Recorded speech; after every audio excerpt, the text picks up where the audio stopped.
The BLU View 4 in 2023 was incredibly cheap and not too bad for the price, but now we have the BLU View 5, the all-new one, which actually feels like an upgrade, because we have a 6.56-inch display, a 13-megapixel rear, which is the same as last time, but this time there's also a 2-megapixel plus an 8-megapixel front-facing camera, so like two cameras?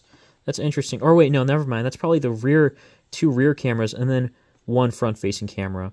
Anyways, the battery talk time is up to 17 hours, 64 gigabytes of internal storage, which I believe is double from the last time. And by the way, if you guys do want to see a comparison video between the BLU View 4 and BLU View 5, let me know. I'd be happy to make one. Here's everything that comes in the box, including a SIM pin, USB wall outlet, user guide, a USB-C to USB-A cable, and the smartphone itself. This phone resembles a more modern design. There's no screen protector that comes pre-installed, but it kind of reminds me of an iPhone, kind of. Maybe it's just me, but that's how I feel with these two cameras in the back. They're kind of large, along with the flash, and then it's just made of plastic all around. But yeah, it does have kind of a nice look for a $30 smartphone. So on the bottom, we got the speakers, USB-C port, that might be a microphone. And then on the side here, we have the micro SD card / SIM tray. So the camera does have a pretty slow shutter here. And let's see how the rear photo came out. And it looks like it's not bad. I can read everything here. There is some noise, but nonetheless, it's good. And then here's the front-facing camera. Really not too much change here. It's alright for a Skype call, but the frame rate is pretty slow when I move my hand around. You really can't tell. It's not really smooth or fluid, so take that how you will. And this does feel pretty easy to hold in my hands, not too thick. The bezels are pretty thin, thinner than what I expected it to be, which is definitely really nice for a tablet or a smartphone of this caliber. Wow. There is some bloatware that's pre-installed or kind of downloaded once you connect to the internet. Thankfully, most of this bloatware can be uninstalled if need be. Otherwise, it's nice to have as a kind of a benchmark to see exactly what it could handle. And it can handle these games. Last time it was kind of slow, but we'll see how it is this time. Out of the box, it has 48 gigabytes of storage free, give or take a few megs, because I took a few pictures here. When you go into About Device, which is B160V, the model number for this, it is running Android 14. It's nice. The screen is kind of weird. It's like an HD Plus screen. So this speaker can be covered with one finger very easily. It sounds tinny. It's kind of to be expected here. And the video is played back all the way up to 1080p, can be upscaled on here, on YouTube at least. And that's the only place you'll be able to watch videos at full HD because it has a wideband security of L3, so videos are capped at 480p on other streaming platforms. That might not be a terrible thing because it is a 6.5-inch screen, so it might not be as noticeable. I mean, I would notice it, that's for sure. But either way, the screen doesn't look too bad being HD+. It's not too pixelated or anything. It doesn't get too bright. It's like a very basic, standard look, I would say, for a smartphone. The brightness isn't too bad. Again, it's very basic. It's not going to be enough to use outside in sunlight. As for performance, doing basic stuff is all right here.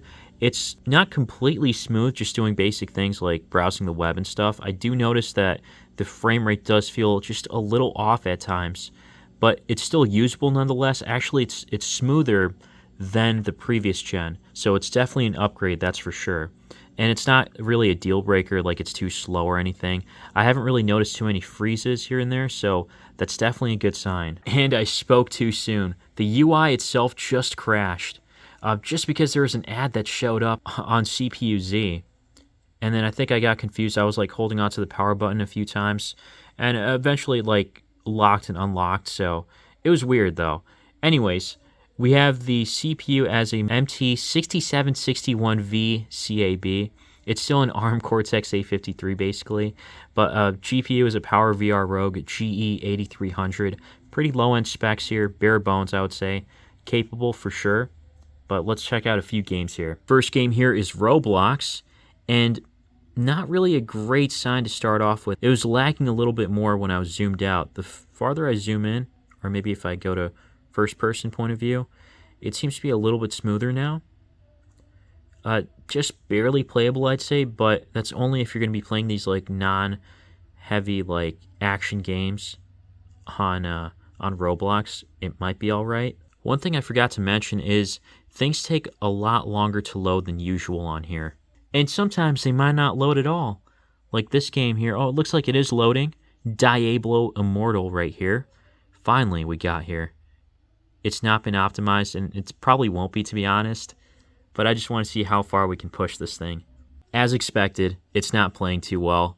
It's very slow and clunky. This game is not playable. Here's a simple game, Royal Match. So this can basically handle low-end games at this point.